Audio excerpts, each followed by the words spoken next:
Brought to you by Suzu Steel. Strong today, secure tomorrow. योगी का bulldozer अवैध कब्जाधारियों का इलाज करता है। इस बार यह ट्रीटमेंट गाजियाबाद में हिंडन नदी के डूब क्षेत्र में अवैध तरीके से बसे लोगों के खिलाफ शुरू हो गया।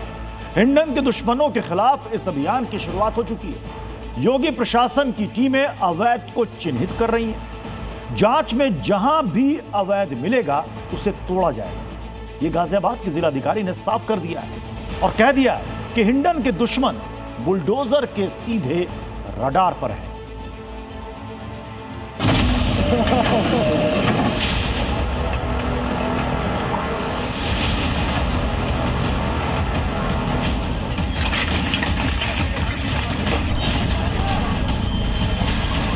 ये निर्देश दिया है कि वो ऐसे सभी इस प्रकार के इलीगल जो इंक्रोचमेंट किए गए नदी के डूब क्षेत्र में उसको चिन्हित करें और जो मानकों के विपरीत निर्माण है उनसे खिलाफ करने के लिए 1 इंच जमीन नहीं देने वाले हैं।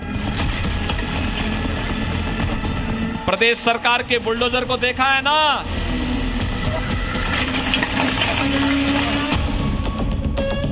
उत्तर प्रदेश में अवैध कब्जे का सवाल ही पैदा नहीं होता। ये बात प्रदेश का बच्चा बच्चा जानता है। यही कारण है कि योगी के पहलवान का इन दिनों शेड्यूल टाइट हो गया है। बिजी शेड्यूल का कारण है चंद दिनों बाद दस्तक देने वाला मानसून। बारिश का मौसम आने से पहले योगी के बुलडोजर को गाजियाबाद टू संभल अवैध कब्जों का नामो निशान मिटाना है। नया टास्क ये है कि इस बार अतिक्रमण को नदी किनारे उनके डूब क्षेत्र वाले इलाकों से हटाना है। ऐसे में योगी के बुलडोजर के पास समय कम है और काम ज्यादा। संभल में बुलडोजरों की टोली वर्धमान नदी के अस्तित्व को लौटाने के लिए हाल ही में लगाई गई थी। अब गाजियाबाद में भी हिंडन नदी के किनारे योगी के बुलडोजर ने अवैध कॉलोनियों पर कहर बनकर टूटना शुरू कर दिया है। और जो भी भूमाफिया डूब क्षेत्र के अंदर निर्माण करता हुआ पाया गया उसके खिलाफ सख्त कार्रवाई की जाएगी। गाजियाबाद में हिंडन नदी 37 किलोमीटर के क्षेत्र में बहती है, यानी इस एरिया के आसपास जितना डूब क्षेत्र है उसमें जितनी अवैध कॉलोनियां हैं सबकी सब समतल कर दी जाएंगी। एक रिपोर्ट के मुताबिक हिंडन नदी के किनारे 258 अवैध कॉलोनियां हैं जिनमें 4 लाख से ज्यादा लोग रहते हैं। इनकी पैमाइश और कागजातों की पड़ताल की जा रही है। इनमें जो भी अवैध मिलेगा उन पर बुलडोजर गरजेगा। लोनी में हिंडन के किनारे अवैध के खिलाफ बुलडोजर एक्शन की तो शुरुआत भी हो गई है। बाउंड्री को गिराता ये बुलडोजर, दीवार को धराशायी करता ये बुलडोजर। ये एक्शन हिंडन नदी के डूब क्षेत्र में हो रहा है। भारी पुलिस बल और प्रशासनिक अधिकारियों की मौजूदगी में नदी किनारे किए गए अवैध कब्जों को हटाया जा रहा है। ये कार्रवाई उत्तर प्रदेश सरकार की तरफ से एनजीटी को सौंपी गई रिपोर्ट के बाद शुरू की गई है। इस रिपोर्ट में बताया गया है कि हिंडन नदी को दूषित करने में सबसे बड़ा हाथ नदी के आसपास बनी अवैध कॉलोनियों का है। यहाँ मौजूद घरों से निकलने वाला सीवेज और गंदा पानी बिना ट्रीट किए नदी में बहा दिया जाता है, जिससे नदी दूषित हो रही है। इस खुलासे के बाद योगी प्रशासन का साफ कहना है कि नदी की मूल जमीन पर जो भी अवैध कब्जे हैं, अवैध कॉलोनियों के रूप में या फैक्ट्रियों के रूप में, उन सभी को पूरी तरह से साफ किया जाएगा, क्योंकि प्रकृति और नदी के साथ खिलवाड़ कतई बर्दाश्त से बाहर है।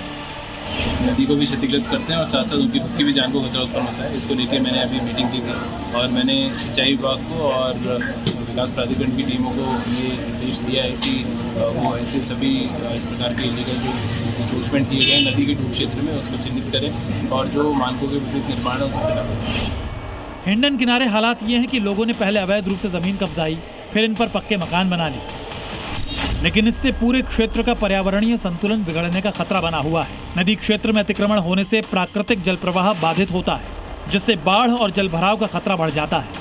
ये लोगों की जान माल के लिए भी खतरा बन सकता है। ऐसे में योगी प्रशासन की नजर अब हिंडन नदी की 1-1 इंच जमीन पर है और सर्वे के बाद जहां भी अवैध कब्जा मिलेगा वहां बुलडोजर एक्शन तय है। इससे पहले प्रशासनिक अधिकारी सिंचाई विभाग के पुराने नक्शे, जमीनी डेटा और राजस्व रिकॉर्ड का आपस में मिलान करेंगे। टीमें इन सरकारी कागजातों के आधार पर एक-एक अवैध निर्माण को चिन्हित करेंगी और उसके बाद बुलडोजर गाजियाबाद में योगी के मिशन 37 को पूरा करने के लक्ष्य की ओर बढ़ेगा। वैभव, गाजियाबाद, जी मीडिया।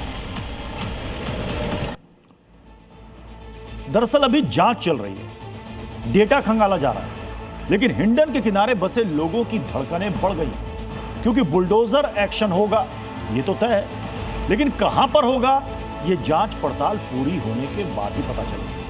संभावित रूप से जांच और सर्वे की जद में आने वाले क्षेत्रों में कई जगह शामिल हो सकती है। इनमें लोनी बॉर्डर से सटे हिंडन, तटवर्ती इलाके बेहटा, हाजीपुर का इलाका, खोड़ा और आसपास के नदी किनारे वाले हिस्से, करहेड़ा क्षेत्र के कुछ हिस्से, अर्थला और मोहनगर के पास की हिंडन बेल्ट, ट्रॉनिका सिटी के आसपास यमुना प्रभावित क्षेत्र, यमुना खादर से सटे गांव और आधे शहरी इलाके, कनावनी गांव के पास खादर इलाके के बड़े हिस्से पर जांच के बाद बुलडोजर चल सकता है। यूपी के अलीगढ़ मुस्लिम यूनिवर्सिटी में इस बार वो हुआ है जिसे वहां पढ़ने वाले हिंदू छात्र बोलने से डरते थे। जहां हिंदू छात्रों को सार्वजनिक तौर पर होली खेलने पर रोक, जहां हिंदू छात्र बंद कमरे में दिवाली मनाते, उस एएमयू कैंपस के अंदर पहली बार जय श्री राम के नारे की गूंज सुनाई दी। लेकिन अब जय श्री राम की गूंज कट्टरपंथियों को चुभने लगी।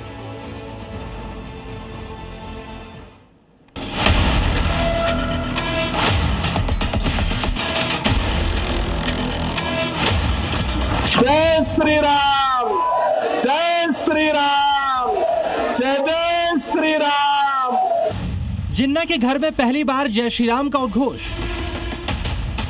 जय जय श्री राम।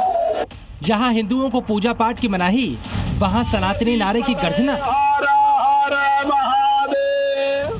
जय श्री राम का यह उद्घोष अलीगढ़ मुस्लिम यूनिवर्सिटी में हो रहा है। एएमयू के इतिहास में पहली बार जय श्री राम की गूंज सुनाई दी है। जय जय श्री राम। एएमयू में एक दो लोगों ने सनातनी नारा नहीं लगाया, बल्कि 100 से ज्यादा लोगों ने नारे लगाए। और जिस शख्स ने मंच से सनातनी नारा लगवाया वो है योगी सरकार में मंत्री दिनेश प्रताप सिंह। एएमयू जय श्री राम के साथ साथ हर हर महादेव के जयकारे से गूंज उठा। जय श्री राम, जय श्री राम, जय जय श्री राम। पार्वती पते हर हर महादेव। एएमयू में जय श्री राम और हर हर महादेव का जयकारा मियां भाई के सीने में शूल बनकर चुभ गया। मौलाना से लेकर मुस्लिम स्कॉलर तक इसके विरोध में उतर आए। बड़े अफसोस की बात है कि उत्तर प्रदेश के मंत्री ने जाके अलीगढ़ मुस्लिम यूनिवर्सिटी में जय श्री राम के नारे लगाए। वो जाहिल मंत्री चाहता है कि लोग तालीम से दूर हों और आके उनकी नारों के ऊपर, खोखले नारों के ऊपर उनके अपनी आवाजें बुलंद करें और उनके साथ में आए। किसी भी यूनिवर्सिटी में इस तरीके से धार्मिक नारे लगाना, मैं समझता हूँ ये शिक्षा को और शिक्षा संस्थानों को कमजोर करने की बात होगी। एएमयू में जय श्री राम का नारा ना तो वहाँ पढ़ने वाले छात्रों ने लगाया, ना ही वहाँ पढ़ाने वाले टीचर्स ने, ना ही किसी ने गैर कानूनी तरीके से कैंपस में दाखिल होकर माहौल खराब करने की कोशिश की। दरअसल एएमयू में किसानों को लेकर एक सरकारी कार्यक्रम था। कैनेडी ऑडिटोरियम में ये कार्यक्रम हो रहा था। दिनेश प्रताप सिंह मुख्य अतिथि थे। इसके लिए बाकायदा परमिशन ली गई थी। इसी कार्यक्रम में जय श्री राम के नारे लगे। जय श्री राम, जय श्री राम। वो तो मेरी संस्कृति है, जय श्री राम के नारे भी बोलेंगे, हर हर महादेव भी बोले गए हैं। वो तो जो जहाँ होता है वैसा करता है, मैंने किया, इसमें कोई दो राय नहीं। ये ना तो एएमयू का कार्यक्रम था, ना ही एएमयू से जुड़े लोग इसमें शामिल हुए थे, लेकिन इसके बाद भी मौलाना जय श्री राम और हर हर महादेव के नारे पर छाती पीट रहे हैं। मुस्लिम यूनिवर्सिटी में इस तरह का वाकया पहली बार हुआ है और ये ताज्जुब और हैरत की बात है कि एजुकेशन के इदारों को भी अब हिंदू और मुस्लिम के चश्मे से देखा जा रहा है। ये जो भी अप्रोप्रिएट फोरम है, ये ग्रीवांस उठाई जाएगी ताकि ये ऐसे इंसिडेंट दोबारा इस यूनिवर्सिटी में जो एक सैंक्टिटी है उसको वायलेट करने के लिए दोबारा ये हिम्मत जुर्रत ना की जाए। पूरी दुनिया में फैले हुए यूनिवर्सिटी के एलुमनाइज को इस बात का बहुत दुख है और ये सर सैयद और कौम की रूह में एक खंजर की तरह मारा गया है।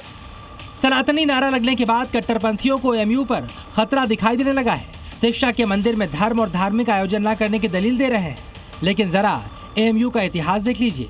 एएमयू कैंपस में करीब 25 से 30 मस्जिदें हैं।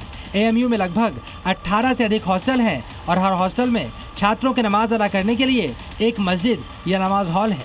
एएमयू में रमजान पर भव्य इफ्तारी का आयोजन होता है, लेकिन होली खेलने की इजाजत के लिए हिंदू छात्रों को आंदोलन करना पड़ता है। हिंदू छात्र बंद कमरे में दिवाली मनाते हैं। एएमयू कैंपस में पटाखा फोड़ने पर मनाही है। ये सब होने के बाद एएमयू में जय श्री राम के नारे कट्टरपंथियों को सेकुलरिज्म पर खतरा नजर आ रहे हैं। लेकिन कुछ ऐसे मौलाना भी हैं जो एएमयू में भाईजान की तरह हिंदुओं को भी धार्मिक आज़ादी देने और कट्टरता को बाहर निकालने का खुलकर समर्थन कर रहे हैं। अलीगढ़ मुस्लिम यूनिवर्सिटी से नफरत को ख़त्म करने का और इंसानियत को बढ़ावा देने का और वहीं फिर गंगा जमनी तहजीब को ताकत देने और धर्मनिरपेक्षता को भी ताकत देने का काम हुआ है। एएमयू में सनातनी जयघोष से मियां भाई परेशान हैं, लेकिन उनकी इस परेशानी का कोई इलाज नहीं। अगर कट्टरपंथियों ने विरोध के नाम पर यूपी का माहौल खराब करने की कोशिश की तो फिर योगी फोर्स छोड़ेगी नहीं। ब्यूरो रिपोर्ट, जी मीडिया। देश के 2 सूबों में मुनीर के मिशन 2047 से जुड़ा सनसनीखेज खुलासा हुआ है और इस खुलासे के साथ ही 2 संदिग्ध आतंकियों को गिरफ्तार भी किया गया, जिनके तार न सिर्फ पाकिस्तानी हैंडलर्स बल्कि आईएसआई से भी जुड़े थे। ये दोनों संदिग्ध हिंदुस्तान को दहलाने की, यहां शरिया कानून लागू करने की साजिश रच रहे थे। आखिर कैसे यूपी एमपी की एटीएस ने देश विरोधी साजिशों की धज्जियां उड़ाई, इस रिपोर्ट में देखिए।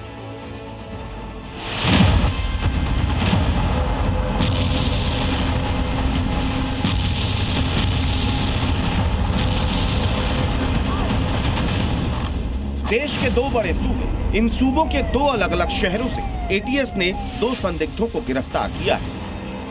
जहां मध्य प्रदेश की राजधानी भोपाल में मोहम्मद फराज को गिरफ्तार किया गया, तो वहीं यूपी के सहारनपुर में नईम अब्दुल्ला को दबोचा गया। जानते हैं इन दोनों संदिग्धों पर शिकंजा क्यों कसा गया? क्योंकि भोपाल में मोहम्मद फराज और सहारनपुर में नईम अब्दुल्ला का कनेक्शन पाकिस्तान से था और जांच में यह खुलासा हुआ है कि दोनों आतंकी देश को दहलाने की साजिश रच रहे थे। ये पाकिस्तानी हैंडलर्स और आईएसआई के संपर्क में भी थे। पीएफआई के मिशन 2047 को पूरा करने में जुटे थे। इनका प्लान टारगेट किलिंग को अंजाम देना था और मकसद भारत में शरिया कानून लागू करने का था। लिहाजा एमपी यूपी एटीएस ने बड़े खुफिया ऑपरेशन को अंजाम देते हुए सबसे पहले भोपाल के काजी कैंप इलाके में नन्हेबी की मस्जिद के पास से मोहम्मद फराज को दबोचा, वो भी उसके घर से। ये आप देखेंगे तो ये फराज का घर है, जहाँ से पाकिस्तान प्रेमी फराज पकड़ा गया है, जो शरीयत लागू करना चाहता था, अब सलाखों के पीछे चला गया है। यहाँ पर ताला लटका हुआ और यहीं से अरेस्ट किया गया था और पीछे वो एक खुशबू जो क्लिनिक है वहाँ पर काम कर रहा था। बता दें कि एटीएस को फराज के मोबाइल से पाकिस्तान से भेजे गए आपत्तिजनक दस्तावेज और तस्वीरें मिली हैं। इतना ही नहीं, फराज पाकिस्तान के एक जिहादी व्हाट्सएप ग्रुप से जुड़कर स्लीपर सेल का ऐसा नेटवर्क बना रहा था जिसका मकसद देश विरोधी गतिविधियों को अंजाम देना था। लिहाजा अब इस मामले में हमने फराज के पड़ोसियों से बात की तो उनका जवाब बेहद हैरान करने वाला था। नहीं, बिल्कुल नहीं लगा, क्योंकि बहुत सीधा आदमी थे। मतलब कहीं आना ना जाना ना कुछ, सीधा खुशबू क्लिनिक पे जाना, वहाँ से वापस आना और दिन में बस लंच करने आते थे बस। हमारे को तो कुछ नहीं लगा है, सब कुछ भी नहीं लगा है हमारे को। इसमें शरीयत लागू करना चाह रहा था, इस टाइप का प्लान रच रहा था। नहीं, गलत है ये, गलत। बहुत सीधा बच्चा है। जरा सोचिए, आखिर फराज कितना शातिर था कि वो पाकिस्तानी हैंडलर से जुड़ा था, वो भी कई सालों से, लेकिन उसने इसकी भनक किसी को नहीं लगने दी। लिहाजा जी न्यूज की टीम उस क्लिनिक पर भी पहुंची जहां फराज काम करता था। पाकिस्तानी सपोर्टर मोहम्मद फराज इसी क्लिनिक पे काम किया करता था। कुछ देर पहले ये खुली थी, लेकिन जैसे ही हम आए तो शटर बंद करके इस क्लिनिक से जो स्टाफ था वो भाग गया। किसी ने कोई बातचीत नहीं की है। जांच में यह खुलासा हुआ है कि मोहम्मद फराज अफगानिस्तान भागने की फिराक में था और मुजाहिदीन बनने के लिए पासपोर्ट बनवा चुका था। सख्त कार्रवाई होनी चाहिए, सख्त कार्रवाई होनी चाहिए उनको पर दो, जो अपने देश के देश विरोधी बनोगे उनके लिए सख्त कार्रवाई होनी चाहिए। जब फराज से पूछताछ की गई तो उसके तार यूपी के सहारनपुर से जुड़े और पता चला कि नईम अब्दुल्ला ने ही फराज को जिहाद के रास्ते पर लाने में अहम भूमिका निभाई। नदीम अब्दुल्ला नाम है और यही घर है जिसमें कि नदीम अब्दुल्ला रहता था और जिसमें ये माना जा रहा है कि इसका पाकिस्तानी हैंडलरों से इसकी जान पहचान थी और यूपी एटीएस और मध्य प्रदेश एटीएस के द्वारा ज्वाइंट ऑपरेशन में इसकी गिरफ्तारी यहाँ पर की गई है। नईम अब्दुल्ला ही वो शख्स है जिसने भोपाल के मोहम्मद फराज की पाकिस्तान में बैठे आतंकियों से जान पहचान करवाई। नईम बीते 5 से 6 सालों से मोहम्मद फराज के साथ संपर्क में था और नईम सीधे पाकिस्तान में बैठे ISI और हैंडलर से बातचीत करता था। ये कमरा है जिसमें नदीम अब्दुल्ला पढ़ाई करते थे और आप किताबें चारों तरफ आप देख सकते हैं। ये सारी किताबें उर्दू में हैं जिनको नदीम अब्दुल्ला अपने साथ में रखते थे और दिन भर पढ़ते थे। ये किसी से मतलब नहीं रखते थे बाहर में। फिलहाल दोनों की गिरफ्तारी के बाद खुफिया एजेंसियां अब डिजिटल डेटा खंगाल रही है ताकि इस पूरे नेटवर्क की परतें खोली जा सके। वहीं ATS दोनों संदिग्धों से पूछताछ के जरिए ये भी पता लगाने में जुटी है कि आखिर इनके इस प्लान में और कौन कौन लोग शामिल हैं और इसके तार देश में कहां तक फैले हुए हैं। सहारनपुर से राहुल और भोपाल से प्रमोद शर्मा के साथ ब्यूरो रिपोर्ट, जी मीडिया। मुनीर का 2047 प्लान तो डिकोड हो गया, लेकिन देश के दुश्मन सिर्फ बाहर ही नहीं बल्कि देश के अंदर भी। विदेशी आक्रांता सालार मसूद गाजी की तारीफ में कसीदे पढ़ने वाले ओवैसी की पार्टी के नेता ने इस बार सीधे महाराज सुहेलदेव के अस्तित्व पर ही सवाल उठा दिया। काल्पनिक पात्र बताकर हिंदू सेंटीमेंट को हर्ट कर दिया।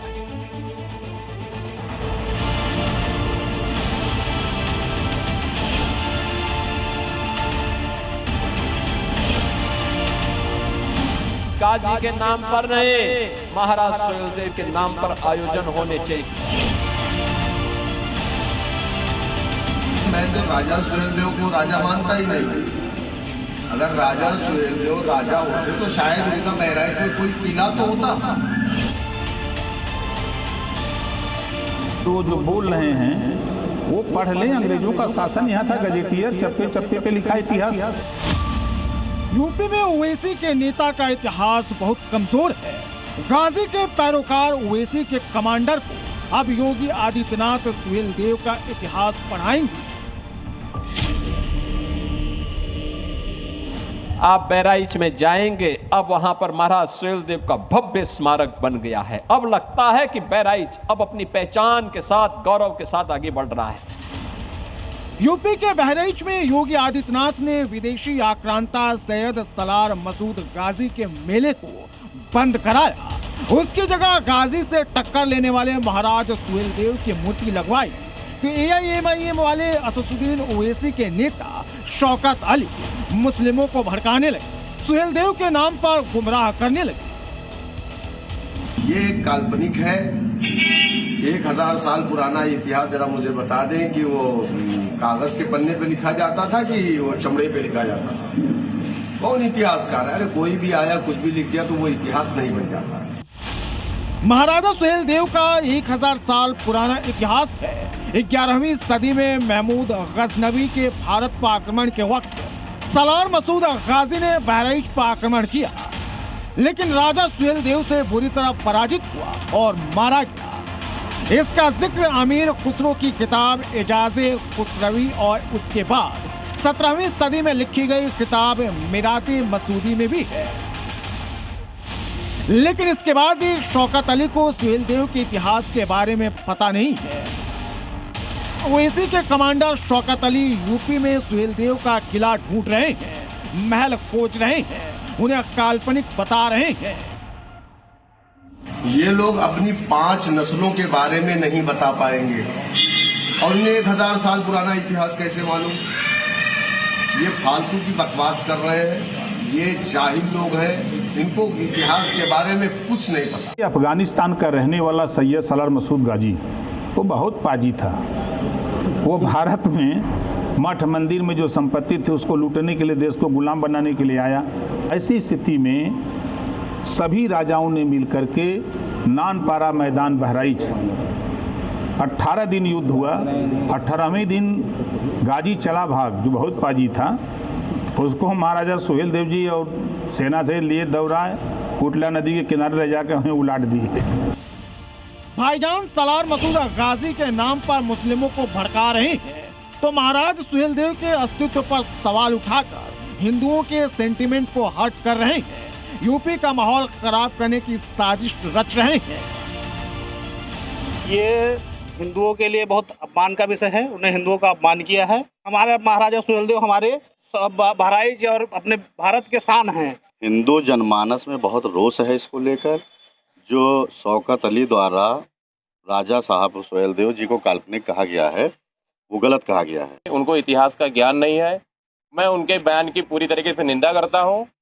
ये आए हिंदुस्तान का सौहार्द बिगाड़ने, यहाँ का ये माहौल बिगाड़ने आ रहे हैं। 2025 में भी शौकत अली ने महाराज सुहेलदेव को लुटेरा कहा था और गाजी की तारीफ की। उस समय FIR भी दर्ज हुई थी। अब एक बार फिर विवादित बयान दिया है, जिसके बाद पूर्वांचल में माहौल गर्म हो गया है। ब्यूरो रिपोर्ट, ज़ी मीडिया। यूपी में गुंडागर्दी, बमबाजी और फायरिंग करने वालों के लिए साफ संदेश है। योगी सरकार की जीरो टॉलरेंस नीति में अराजकता की कोई जगह नहीं है, लेकिन कानपुर में अपराधियों ने इस आदेश को चुनौती देने की हिमाकत कर दी। हालांकि उन्हें शायद अंदाजा नहीं था कि योगी की जीरो टॉलरेंस नीति के तहत उनका क्या हश्र होने वाला है। गुंडे जगह जगह बम विस्फोट करते थे, बमबाजी करते थे। हमने कहा उत्तर प्रदेश में बमबाजी नहीं। योगी ने कहा था यूपी में ना बमबाजी होगी, ना पथराव और ना फायरिंग, लेकिन यहां जो हो रहा है वो सीधा योगी के आदेशों के उलट है। यहां दिन दहाड़े बम फेंके जा रहे हैं, एक दूसरे पर फायरिंग हो रही है, पत्थर चल रहे हैं और माहौल बिगाड़ने की पूरी कोशिश की जा रही है। तस्वीरें यूपी के कानपुर की हैं, जहां ताबड़तोड़ देसी बमों से हमला किया गया और बम धमाके और गोलीबारी से पूरे इलाके में हड़कंप मच गया। सबसे पहले इन तस्वीरों को देखिए जो कि सीसीटीवी में रिकॉर्ड हुई।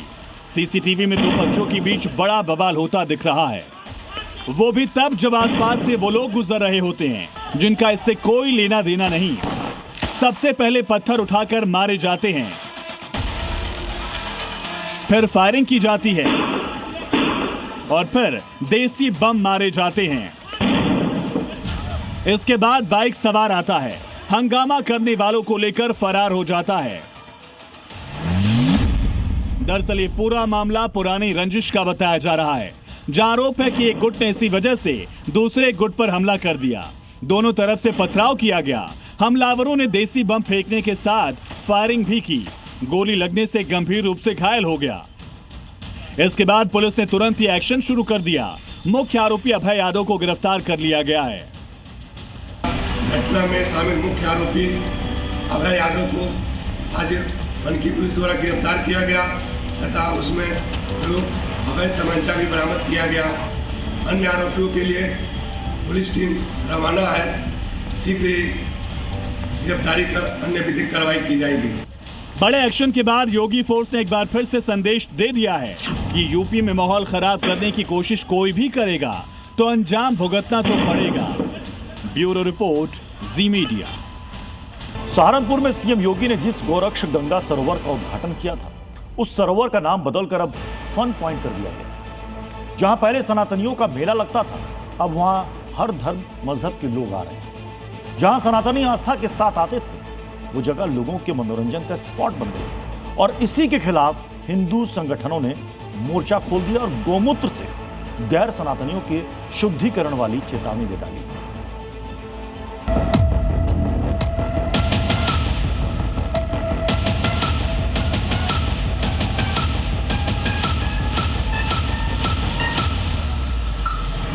गौमूत्र के फुहारे हम शुद्धिकरण करने का काम करेंगे। सहारनपुर में हिंदू संगठनों में उबाल है। धार्मिक सरोवर का नाम बदलने पर विवाद छिड़ा हुआ है। गोरक्ष गंगा सरोवर को फन पॉइंट बनाने पर एतराज है और श्री गोगा महाड़ी सुधार समिति ने खुली चेतावनी देते हुए साफ कह दिया कि सरोवर के दोनों प्रवेश द्वारों पर गोमूत्र के फव्वारे लगा देंगे। उनके जरिए यहां आने वाले गैर सनातनियों का शुद्धिकरण करेंगे। महाड़ी के दोनों मुख्य द्वार जो है उन पर गौमूत्र के फुहारे संस्था लगाने की तैयारी में है। यही हम शुद्धिकरण करने का काम करेंगे। यह विवाद तब शुरू हुआ जब गोरक्ष गंगा सरोवर को नगर निगम ने इसे ठेके पर दे दिया। इसके बाद धार्मिक स्थल गोरक्ष गंगा सरोवर का नाम बदल दिया गया और इसका नाम कपिल फन पॉइंट रख दिया गया। जिसके कारण यहाँ सभी धर्मों के लोगों ने अपने मनोरंजन के लिए आना शुरू कर दिया। कोई शाम के समय कलरफुल फाउंटेन देखने आता, तो कोई बच्चों के साथ झूला झुलाने आता, जिससे इसका धार्मिक महत्व हिंदू संगठनों को विलुप्त होता दिख रहा है। उन्हें यहाँ गैर सनातनियों के आने पर भी आपत्ति है। जब यहाँ आने वाली युवक इन हालात में हिंदू संगठन गोमूत्र से गैर सनातनियों के शुद्धिकरण की चेतावनी दे रहे हैं। पर हिंदू समितियों का कहना है कि यहाँ पर वो फव्वारे लगाएंगे, जिससे लोगों पर गौमूत्र की बरसात होगी, गंगा जल की बरसात होगी और वो पवित्र होंगे और दूसरे समुदाय के लोग यहाँ नहीं आएंगे, जो कि धार्मिकता भंग होती जा रही है। गोगा महाड़ी सुधार सभा का आरोप है कि धार्मिक महत्व के सरोवर को मनोरंजन स्थल की तरह विकसित किया जा रहा है, जो कि गलत है। समिति का कहना है कि दूसरे मजहब के लोगों के यहाँ आने से सनातन धर्म का मजाक बन रहा है। मान्यता है कि इसी सरोवर में गोगावीर ने बुगली भगत को मछली पकड़ते हुए देखा था। यहाँ हर साल भाद्र पक्ष की दशमी को मेला लगता है, जिसमें लाखों की संख्या में सनातनी पहुँचते हैं और मन्नत मांगते हैं। ऐसे में समिति की तरफ से यहाँ गैर सनातनियों की एंट्री को लेकर प्रशासन से शिकायत की गई है और आंदोलन की चेतावनी दी गई है। हालांकि प्रशासन ने उससे पहले ही कपिल फन पॉइंट को 3 दिन के लिए बंद कर दिया। अगर इसका नाम गोरक्ष गंगा ना रखा गया और दूसरे समाज जो मुस्लिम समाज है वहाँ के लोगों के आने पर यहाँ रोक न लगी तो बहुत ही बड़ा प्रदर्शन भी होगा। वहीं मुस्लिम समाज को यहाँ गैर सनातनियों की एंट्री में कुछ गलत नहीं दिख रहा है। तो उसे तो कोई प्रतिबंध नहीं लगा सकता, लेकिन अगर इसको भेदभाव करके हिंदू और मुसलमान के चश्मे से देखा जाएगा तो वो गलत है। जब कोई चीज सार्वजनिक करके वहाँ नगर निगम ने बनाई है तो वहाँ तो सभी लोग जाएंगे। बेशक प्रशासन ने फन पॉइंट को 3 दिन के लिए बंद करा दिया, लेकिन सवाल अब भी वही बरकरार है कि 72 घंटे बाद आखिर इस सरोवर का क्या होगा। क्या गोरक्ष गंगा सरोवर को उसकी पहचान दोबारा वापस मिल पाएगी, या सहारनपुर एक बड़े आंदोलन की आवाज सुनेगा। नीना जैन, जी मीडिया, सहारनपुर।